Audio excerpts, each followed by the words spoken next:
और सूफी साईं शाह इनायत की ही मिसाल ले लें। दरवेश कभी भी अपने लिए नहीं जीते, वो अवाम के लिए जीते हैं, अल्लाह की मखलूक के लिए जीते हैं। सूफी साईं शाह इनायत का कोई पर्सनल झगड़ा या पर्सनल लड़ाई या पर्सनल दुश्मनी नहीं थी जमींदारों से, बड़े बड़े जागीरदारों से।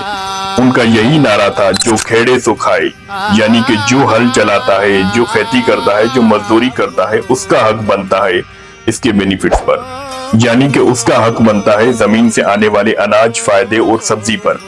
जो खेड़े सो खाए, यानी कि जो मेहनत करता है उसको ही फल मिले। पुराने दौरे हुकूमत में ये किया जाता था कि अगर किसी को 100% जमीन दी जाती थी, यानी कि 100 एकड़ जमीन दी जाती थी उसे खेती बाड़ी के लिए, तो मुश्किल से उसे 1/4 हिस्सा भी नहीं दिया जाता था।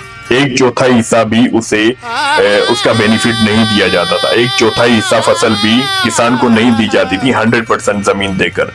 सूफी साईं शाह इनायत की लाइफ बड़ी बेहतरीन थी, बड़ी अच्छी चल रही थी, लेकिन उन्होंने ये आवाज भी गरीबों के लिए उठाई।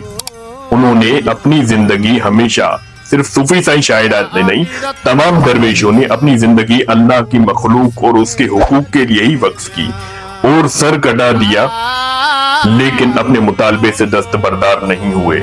और वो नारा अब तक चला। सिंध में, पूरे सिंध में 100% जमीन देने के बाद 25% भी किसानों को उसका दाम या उसका फल या उसकी फसल नहीं मिलती थी।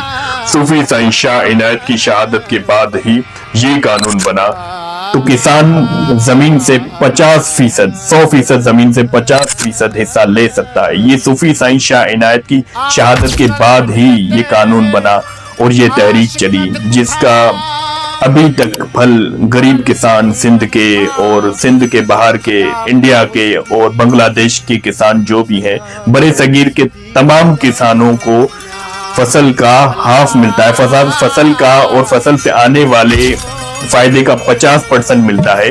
ये सूफी साईं शाह इनायत की शहादत के बाद ही तहरीक शुरू हुई।